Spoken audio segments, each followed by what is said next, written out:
Le mouton à cinq pattes. Bonjour à tous et bienvenue dans le Mouton à 5 pattes. Aujourd'hui, je reçois Virgile Ringard qui est à la tête de Figure ou Figures, si on est en anglais. Virgile, bonjour. Bonjour Stéphanie et merci de m'accueillir. Bah, merci à toi surtout, d'avoir accepté notre invitation. Alors aujourd'hui, on va parler, d'un sujet vraiment, hot du moment, à savoir la transparence, salariale. Mais avant tout, Virgile, je vais un petit peu, expliquer qui tu es. Donc tu es un ancien directeur chez Criteo et également, le fondateur de Figure, qui est une entreprise pionnière, dans l'analyse des données de rémunération et donc ton cœur de métier, c'est d'offrir, un large benchmark de grille salariale pour les startups et éventuellement aussi les scale-up. Est-ce que c'est correct, Virgile? C'est ça, et même de plus en plus, en fait, les plus grands groupes, on pourra en reparler, mais notamment, c'est un lien avec ce sujet de la transparence des salaires. Mais en fait, on est de plus en plus de grandes entreprises et de moins en moins de startups. Mais on en reviendra dessus. Mais je ne suis pas étonnée parce qu'on nous le demande aussi de plus en plus. Donc c'est vrai qu'il y a de plus en plus d'entreprises qui sont intéressées de savoir, ce qui se fait ailleurs. Donc ça m'étonne pas du tout. Alors, tout d'abord, est-ce que tu peux nous parler de l'origine de Figure, ce qui t'a inspiré pour créer, cette entreprise? Bah, bien sûr. Alors, donc moi, j'ai fait 11 ans dans les ressources humaines avant de passer du côté obscur et de créer Figure, ou Figures, donc. J'ai commencé ma carrière dans la rémunération. Donc moi, j'ai commencé, j'ai fait presque 2 ans dans la rémunération, puis après, je suis allé faire 5 ans dans une entreprise en tant que chargé, chef de projet SIRH, puis HR Business Partner, en gros, équivalent. Mais j'ai commencé ma carrière dans la rémunération. Et après, j'ai continué, que ce soit en tant que HR Business Partner ou DRH, des fonctions tech, en effet, chez Criteo pendant 3 ans, où c'était à peu près 800 personnes entre la France et les États-Unis, principe que les équipes tech, donc produits, recherche et développement.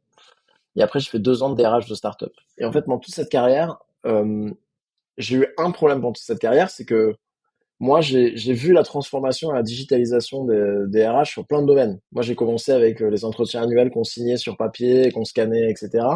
On a eu À plein d'outils l'ancienne. voilà. Et on a vu plein d'outils qui sont arrivés pour les managers. Maintenant, ça paraît incohérent quand on rencontre ça aux plus juniors qu'on faisait ça à l'époque. Ils nous regardent comme des dinosaures. Pareil sur le recrutement. Et en plus, tu connais bien. Moi, j'ai commencé avec les boîtes mail partagées, les dossiers Drive où on storait les CV, etc. Et maintenant, en fait, pareil, on a des outils tellement incroyables. Ça paraît que le Moyen-Âge, de parler de boîte mail et de drive partagé. Et Et en fait, c'était il y a pas si longtemps que ça, hein? et c'était il n'y a pas si longtemps que ça. Mais depuis, on a fait un bond d'une génération ou deux au niveau technique. Et pourtant, quand on va voir les boîtes, et qu'on voit la manière dont ils gèrent la rémunération, bah en fait, ils collectaient des données de marché une fois par an avec des fichiers Excel et ils faisaient des fichiers Excel il y a 15 ans, il y a 20 ans, et aujourd'hui, ben, c'est pareil. En fait, ça n'a pas changé. Et donc, moi, dans toute ma carrière, je me suis dit, mais pourquoi est-ce qu'il y a de l'innovation partout? Et je suis obligé de faire chez Criteo mes revues de salaire avec, on avait, je crois, à peu près 700 fichiers Excel, un par Oh, manager qu'on mince. envoyait par email avec un mot de passe. On disait saisissez vos augmentations, redonnez-les-nous, on reconsolidait ce fichier Excel. On était une boîte tech, honnêtement en pleine croissance avec plein de budget, mais il n'y avait pas d'outils. Et donc ça, première chose qui m'a fait créer Figure, c'est ça, c'est ce côté manque d'outils. Et après, quand j'étais en startup, le deuxième, vraiment ce qui a été déclencheur, la deuxième raison pour laquelle j'ai créé Figure, c'est qu'à l'époque, il n'y avait aucune donnée de marché sur le monde des startups. Et donc, c'était impossible de faire une politique salariale sans savoir quelles étaient les données de marché. Moi, je ne pouvais pas dire à mes employés, ben, si je vous paye équitablement quand j'ai aucune idée du marché. Il y avait des acteurs historiques qui sont encore là pour les plus grands groupes, mais ils n'ont jamais pour les startups. Et donc, j'ai dit, OK, Mmh. je vais modestement, et en fait, c'est ce deuxième sujet-là qui a été mon premier sujet. Je vais créer Figure, je vais faire un benchmark de marché pour les startups. Et donc, j'ai commencé en France, startup, puis un peu plus scale-up, puis ensuite, on s'est lancé en Allemagne, puis ensuite, on s'est lancé en Angleterre. Mais très rapidement, l'idée, c'était de me dire, je vais pas répliquer ça et refaire un benchmark en Excel. Alors moi-même qui me suis plaint toute ma vie du manque d'outils.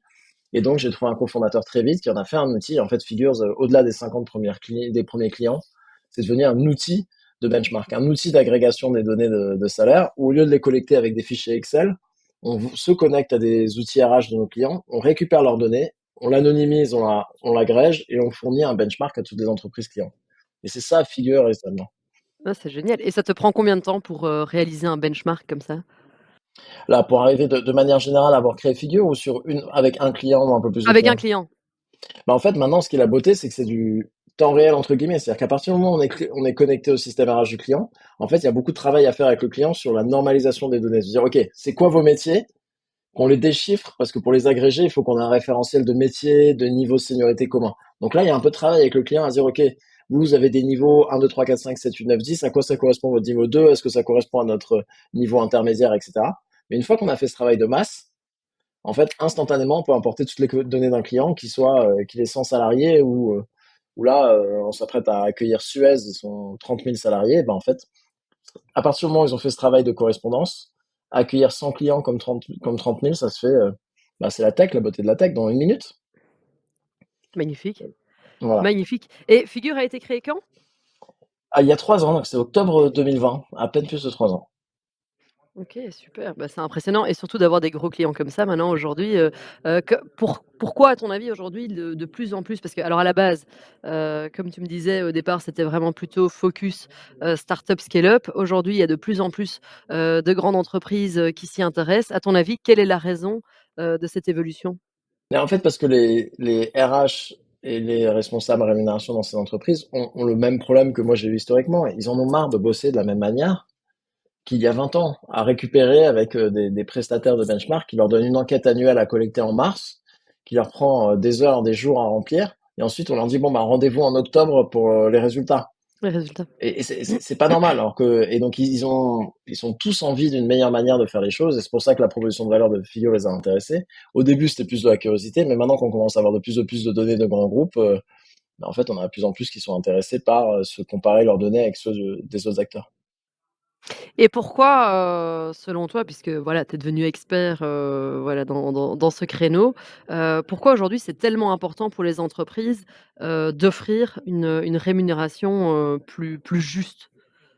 Ah bah, en fait, tu me tends la perche parce qu'on on va arriver sur le sujet de la transparence salariale. Mais déjà, il y avait, au-delà du côté pure justesse et équité, honnêtement, il y avait une notion très capitaliste, historique. Le marché du travail, c'est un marché comme un autre. Et donc, à un moment donné, je dois se dire, tiens, Stéphanie, si je veux pouvoir te convaincre de venir dans mon entreprise, tu as une valeur marché.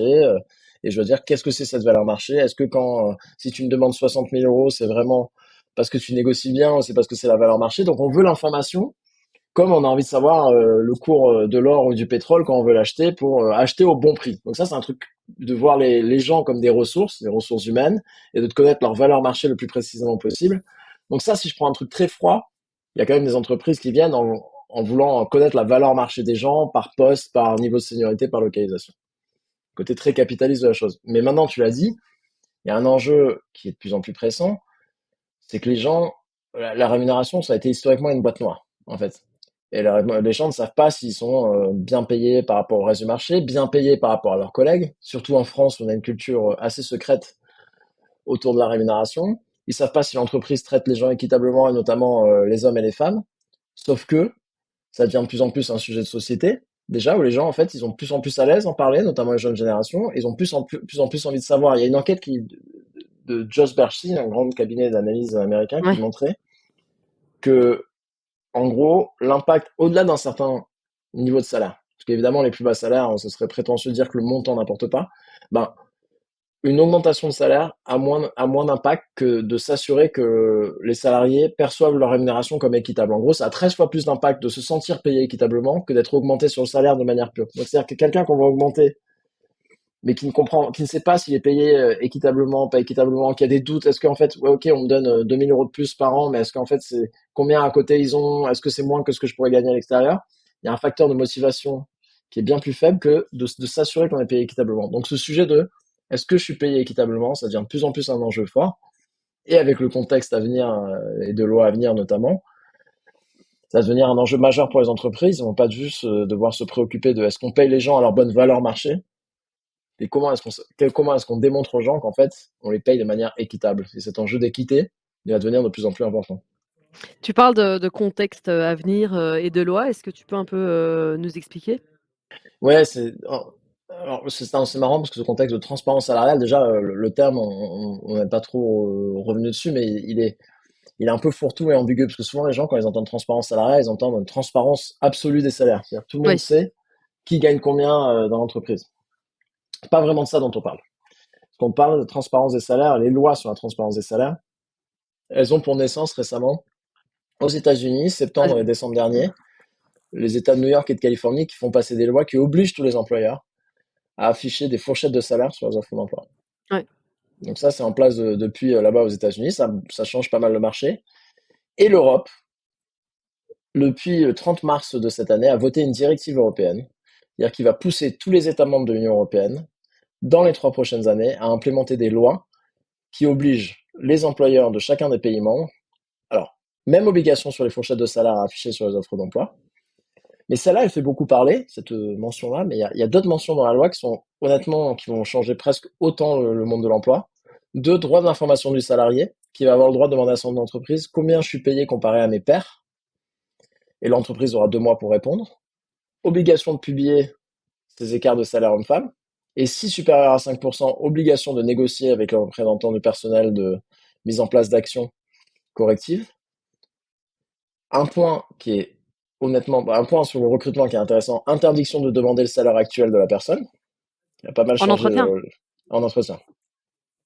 Et le dernier point qui est honnêtement presque le plus inquiétant pour la plupart des entreprises, renversement de la charge de la preuve en cas de discrimination salariale. C'est-à-dire que maintenant, si je poursuis mon entreprise pour discrimination salariale, c'est à moi d'amener les preuves que j'ai été discriminé. Ce qui est pas simple.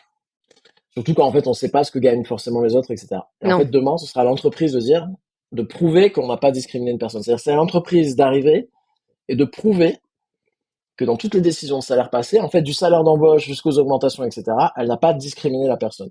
Et donc, vous voyez, dans un contexte historique, il y a encore beaucoup de décisions de salaire d'embauche un peu discrétionnaires, un peu à la négociation, et décisions d'augmentation un peu discrétionnaires avec un flou sur le pourquoi on a donné 4% à Jean et 2% à Pierre, etc. C'est pas forcément bien documenté. Ce risque de charge de la preuve, il est énorme parce que ce que dit la loi, la directive, c'est que toutes les entreprises, quand elles seront condamnées, devront payer, rattraper tous les écarts de salaire injustifiés, plus des pénalités. Donc c'est un risque énorme pour les Ouais, donc on entreprises. parle pas ouais, effectivement.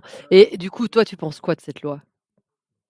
Alors, moi, je suis biaisé parce qu'il y a un point qui est important, c'est que cette loi, elle est issue de la Commission européenne qui étudie l'inégalité salariale homme-femme. Donc c'est un point important à garder en tête, c'est que cette loi, elle n'est pas venue pour rajouter des contraintes aux entreprises ou pas la transparence pour la transparence. Elle vient pour, avec la croyance de fond qui est que plus de transparence dans le domaine des rémunérations va améliorer l'équité et va améliorer l'équité homme-femme. Mais pas que, mais à commencer par l'équité homme-femme. Et qu'est-ce que j'en pense? Nous, on a fait une étude l'an dernier sur une partie de nos clients, donc on a à peu près 780 de nos entreprises clientes, on en a 1200, qui ont répondu à notre enquête sur quel degré de transparence vous avez. En fait, on leur demandait, est-ce que vous êtes transparent? Et pas oui, non, parce qu'encore une fois, c'est un fourre-tout. Nous, on a défini les niveaux de transparence comme est-ce que vous êtes transparent sur votre politique de rémunération. C'est-à-dire, comment voulez-vous positionner sur le marché? Qu'est-ce qui est important pour vous? Comment vous valorisez la performance, etc.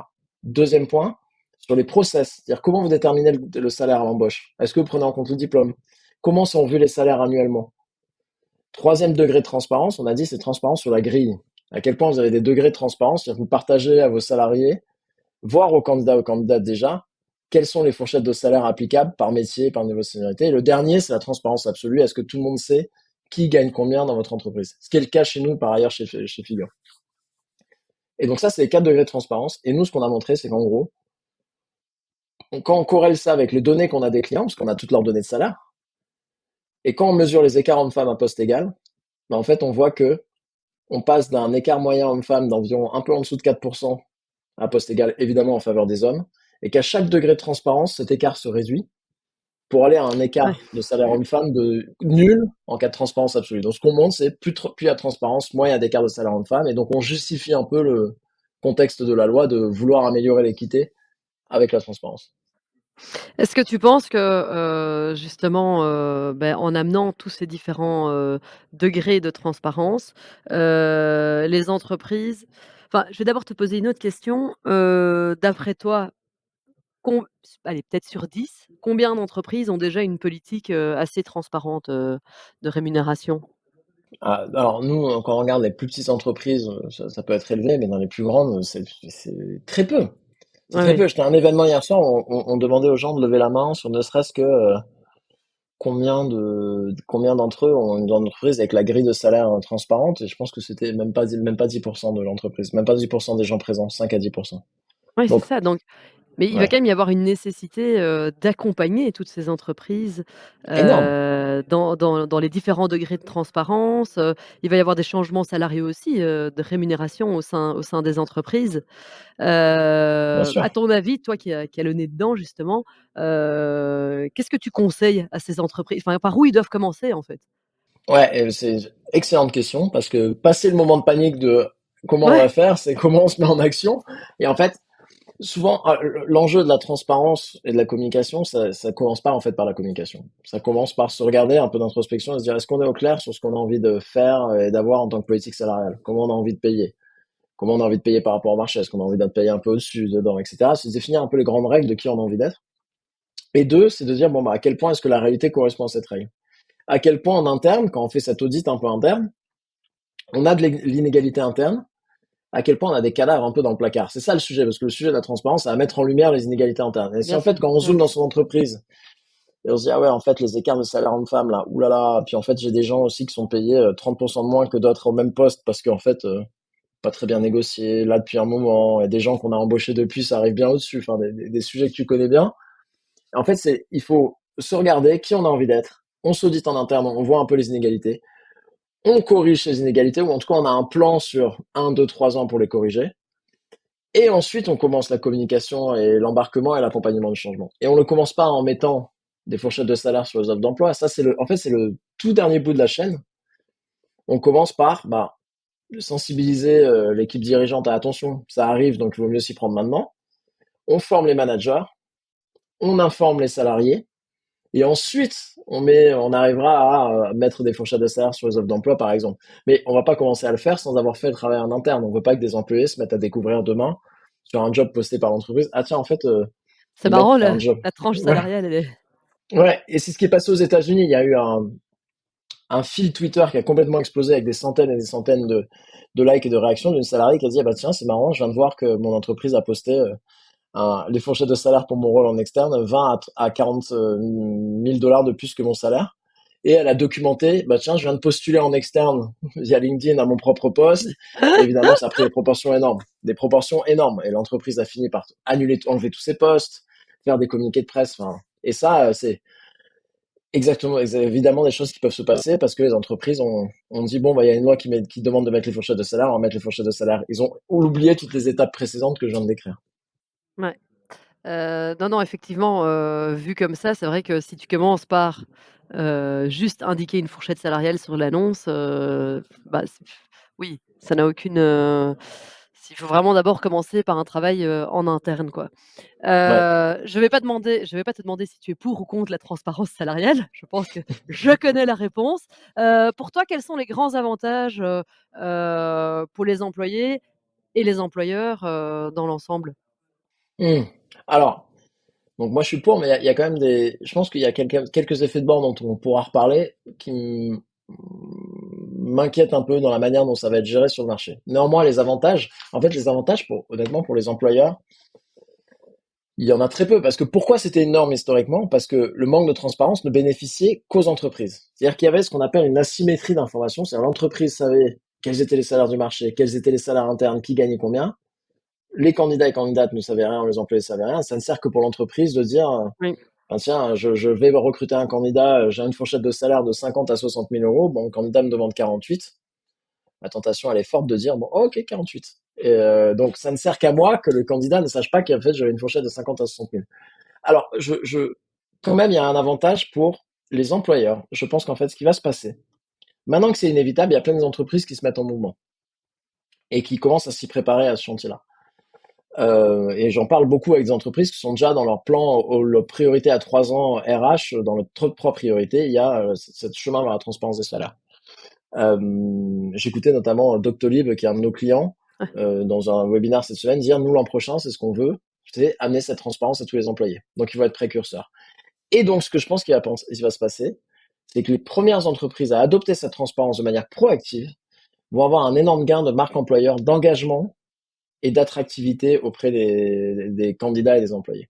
Parce qu'en fait, ceux qui vont dire, ben, nous, on joue le jeu, on est les premiers à le faire, ils vont avoir un vrai gain, en fait, d'être les premiers à dire, nous, on amène de la transparence, on est parmi il va avoir un gain d'opportunité, une fenêtre d'opportunité. Si on est les premiers à le faire, on peut gagner en attractivité, en marque employeur et en engagement. Donc ça, c'est Mais le tu gain, je m'apprends quelque pense. chose parce Vas-y. que nous, ça fait donc nous, on a créé Gentis en avril 2011 et tout le monde sait qui gagne combien. On est en full transparence, Superbe. mais on n'a jamais communiqué autour. Je ne l'ai jamais vu comme un avantage, ou une valeur ajoutée en termes de marque employeur, que la transparence salariale pourrait être un atout en plus. Donc tu m'apprends quelque chose. Ah, mais c'est nous comme toi, alors bravo déjà, nous comme vous et comme toi, on a ce principe-là depuis le début. Et vraiment, on a des candidats qui viennent, qui disent, ah non, mais moi, qui par exemple réduisent leur salaire, on baisse les attentes en disant, moi, d'être dans une boîte où c'est pas, je rêve tous les jours d'être dans un salaire transparent, c'est plus la transparence comme vecteur de création de la confiance. En fait, d'être dans Ouais, une oui, c'est boîte, ça. voilà, et en fait, ils me disent, moi, en fait, ça me préoccupe. Et on revient sur ce que je disais au début, d'être dans une boîte qui se préoccupe de l'équité et qui le fait via la transparence, bah, en fait, c'est tellement rassurant pour moi, pour ma motivation, que je suis prêt à gagner moins dans une entreprise comme ça, parce qu'en fait, qu'aller gagner plus dans une entreprise où à tout moment je vais me méfier de, ouais, je gagne plus, mais est-ce que les autres ont gagné encore bien plus que moi, etc. Donc en fait, ça, il y a un avantage au niveau engagement et attractivité, mais si on est les premiers à le faire, une fois que ce sera la norme du marché, les derniers arrivés, ils n'auront plus aucun avantage si tout le Non, monde le fait. effectivement, effectivement. Et quelles sont les principales, résistances que tu rencontres, quand tu vois des entreprises qui disent, «Ah non, non, non, non, mais moi, non, non, pas de transparence, on est bien comme ça», Bah, écoute, encore une fois, ils ont aucun, pour la majeure partie, ils voient que des désavantages parce ils savent ce qu'ils ont en interne. Ils savent les inégalités potentielles, ils savent les cadavres dans le placard, et donc ils ont Ouais. aucun avantage à le faire. Il y en a certains qui sont, par opportunité de marque employeur, vont le faire, Mmh mh. par conviction. Certaines entreprises disent en fait c'est le bon moment pour déclencher ça. Enfin, je rencontre des responsables RH ou des directeurs, directrices rémunération qui disent bah en fait moi j'y crois depuis un moment, je veux l'emmener. C'est l'opportunité de forcer mes dirigeants à le faire. Mais en fait, la plupart elles disent, bah moi, je ferai le moins possible parce que j'ai pas envie, c'est trop de contraintes, j'ai pas envie de le faire, et cetera. Et donc c'est au niveau les freins au niveau des entreprises, c'est ça. C'est je vois pas, et aussi les effets de bord dont on peut parler sur, et là qu'il y a un effet de bord légitime sur l'impact que ça va avoir sur la capacité des entreprises à faire de la récompense salariale pour la performance et les top performers. Ouais. En gros, il y a une vraie crainte qui est, et que je partage partiellement, je veux dire, c'est un peu inquiétude de se dire, plus il y a de transparence, en fait, plus on se doit justifier des décisions individuelles, même si c'est pas de la transparence individuelle, les boîtes vont avoir peur de dire, ah non, mais en fait, si tu donnes ça, comme maintenant les gens parlent de plus en plus, si moi je te donne vraiment ça, tu seras tellement au-dessus de la majeure partie des gens que tout le monde va venir me poser des questions, etc. Donc, en gros, à quel point les gens vont pas oser faire trop de différenciation, vont préférer faire du collectif, de l'harmonisation, et quitte à ce que les gens qui méritent potentiellement d'avoir plus, de plus être récompensé au niveau des salaires, en gros, soit rattrapé vers le bas, bah, ah bah, en fait, tu vois, j'aimerais bien, tu es vraiment la meilleure personne de mon équipe, mais je veux pas trop faire de différence avec la transparence Mais actuelle, je vais me faire taper sur les doigts. est-ce qu'au final, c'est pas ça aussi, un des principes, de méritocratie? C'est-à-dire que ton top performer, c'est normal qu'il gagne plus que tout le monde, c'est ton top performer.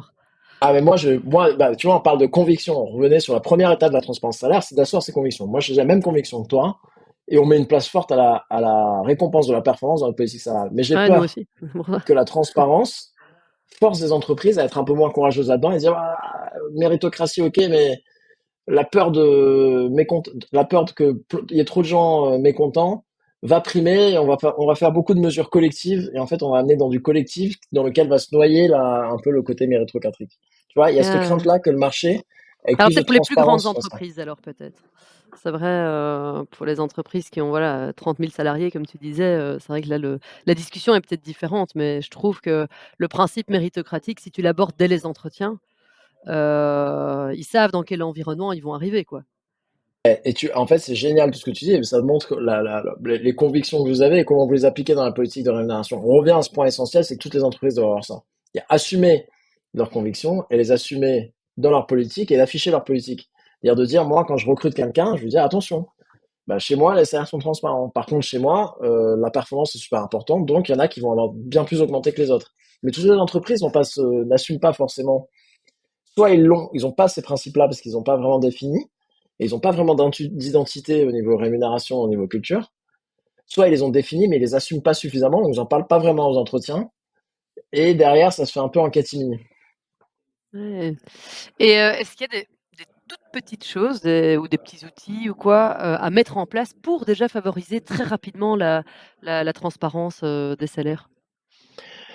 Je pense que en fait, je pense qu'il n'y a pas de vrai euh, quick win, de petites mesures vraiment actionnables. Tout, c'est vraiment un travail de fond à faire quand même. Franchement, Ouais. c'est vraiment de se dire, ok, je regarde mes inégalités internes. Mais en vrai, le vrai action au court terme, c'est de réaliser que c'est inévitable maintenant, Mmh. de réaliser que c'est qu'une question de temps, et d'utiliser ça pour en fait mettre le sujet sur la roadmap, le sujet à traiter dans les prochains mois, les prochaines années, parce que moi je connais plein de RH qui depuis des années disent, mais en fait, oh là là, c'est un tel bordel en interne. Moi, j'ai honte de l'inégalité qui est perpétrée, mais à chaque fois que je dis, il faudrait peut-être rattraper les écarts, mes dirigeants disent, ouais, on le fera un jour, mais maintenant, pas trop. Ont maintenant une raison de vraiment aller favoriser l'équité en interne.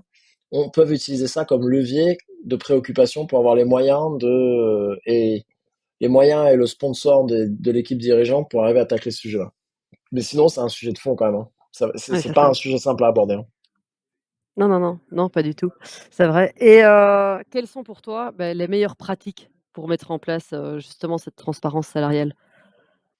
Bon, ouais, je reviens un peu à ce que j'avais dit, le premier pas, et c'est intéressant parce qu'on est tombés tous les deux dedans, c'est d'être un peu honnête sur qui on a envie d'être en tant qu'entreprise quand il s'agit des salaires. Est-ce qu'on a D'assumer envie quoi, ouais. voilà, méritocratique. Est-ce qu'on a envie d'avoir de la rémunération variable? Est-ce qu'on n'a pas envie d'avoir de la rémunération variable indexée sur la performance? Tous ces grands principes, en fait, c'est vraiment de les définir et de les assumer. Franchement, honnêtement, c'est le point le plus important parce que beaucoup pensent à ah ouais, faut que je mette les fourchettes sur le salaire, sur les offres d'emploi, à quelle largeur vont avoir les fourchettes. Mais en fait, ça découle de ces questions-là. Ça va découler de ces questions-là. Et donc, ce gros sujet, c'est déjà de se poser ces questions-là. Le deuxième, et c'est intéressant parce que moi, historiquement, que ce soit dans mon entreprise ou après quand j'ai accompagné les entreprises dans la définition de leur politique salariale, le principe numéro un que j'ai dit à toutes les entreprises, c'était comportez-vous comme si toutes vos décisions de rémunération peuvent fuiter ou peuvent être transparentes un jour. Et en fait, je pense que c'est la meilleure manière Ah c'est d'objectiver ces décisions et de se forcer à les assumer. Et c'est marrant parce qu'il y a eu un leak Microsoft, toutes les fourchettes de salaire de Microsoft viennent de fuiter cette semaine-là. Et je dis, bah, en fait, imaginez que ça vous arrive à vous demain. À quel point vous serez à l'aise avec ce qui est en train de se faire. Et en fait, c'est la meilleure manière quand il s'agit de rémunération, de se dire à quel point la décision que je suis en train de prendre à l'embauche, en revue, etc., je suis capable de l'assumer. Et quand on se pose cette question-là, dès qu'il s'agit de prendre des décisions de salaire, d'un seul coup, on commence à créer une politique salariale qui est bien plus juste et équitable. Mais à l'inverse, tu disais au début, de l'épisode que transparence salariale ne veut pas forcément dire être au courant des salaires de tout le monde. C'est Mmh. que, tu es au courant des fourchettes salariales, tu es au courant, voilà, de la parité homme-femme, on va dire ou non, enfin voilà, d'être au courant de ce genre de choses, mais pas forcément de connaître le salaire, la rémunération de mon voisin, quoi. Exactement. Et nous, je pense que dans ce cas de figure, c'est le cas pour chez nous, mais je ne le conseille pas à tout le monde. Je le conseille pas. En fait, moi, je dis que toutes les entreprises, et même encore une fois, avant l'arrivée de cette directive sur la transparence des salaires, mon point de vue, c'est qu'il n'y a aucune raison logique que les entreprises ne tendent pas vers la transparence des grilles de salaire. Aucune. Par contre, la transparence absolue, moi, je la pratique dans ma boîte actuelle, je la pratiquais en tant que DRH dans ma boîte d'avant. Et j'ai vu, tout le monde n'est pas à l'aise avec ça. C'est un choix très Ah, tranché, très clivant, et tout le monde n'est pas à l'aise. Je pense que vous voyez aussi avec. En fait, tout le monde n'est pas à l'aise que les autres connaissent leur salaire, mais aussi, et moi, c'est un des cas de figure auquel j'avais pas pensé avant de me plonger dans ce monde de la transparence des salaires. Tout le monde n'est pas à l'aise avec le fait de connaître le salaire des autres. En fait, moi, je voyais des mmh, gens dans l'entreprise d'avant où on avait un fichier Excel avec tous les salaires de tout le monde et je voyais en fait c'est bête hein, mais tu sais quand tu allais sur le fichier Excel, tu voyais la petite icône, la petite photo des gens et en fait je voyais ouais, des gens qui étaient en permanence. Et tu vois avec une de ces personnes, j'ai eu une discussion honnête un jour et en fait elle a avoué, elle se rendait malade dès qu'il y avait une arrivée à dire combien elle gagne la personne. Elle regardait le salaire des pairs, le salaire des autres, etc. Et en fait c'est une information qui est pour certaines personnes trop émotionnelle. C'est lié à est-ce que je gagne assez, est-ce que je gagne. Il s'avère que cette personne-là gagnait moins que sa conjointe et qu'elle vivait très mal. Et tu vois, tous ces biais-là, ce truc, c'est hautement émotionnel par rapport au salaire. Et donc, il y a des gens qui se rendent malades à avoir accès au salaire de tout le monde et c'est pas fait pour eux. Cette personne-là en faisait partie.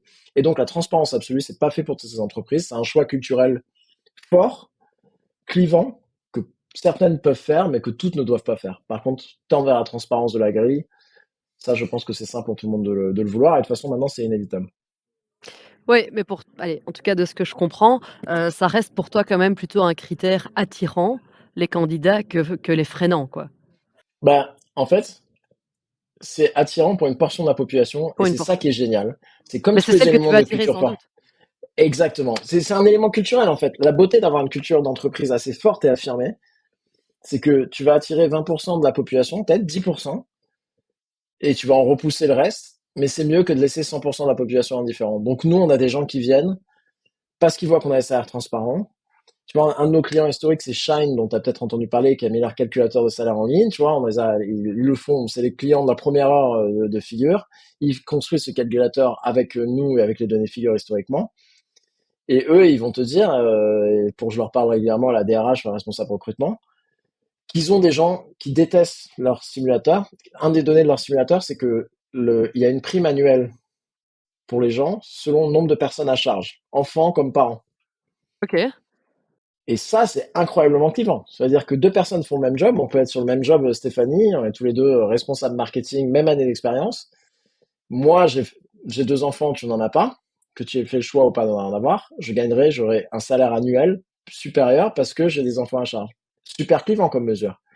Mais ce qui est intéressant, Clivant, c'est qu'il y a clivant. plein de Mmh. gens qui vont détester ça, mais il y a plein de gens qui adorent, et les gens qui adorent, ils postulent chez eux en disant, mais j'adore ce que vous faites. Et tu vas le partager une stat, la responsable recrutement, quand je lui parlais, 80% de leurs comex a baissé leur salaire pour le rejoindre.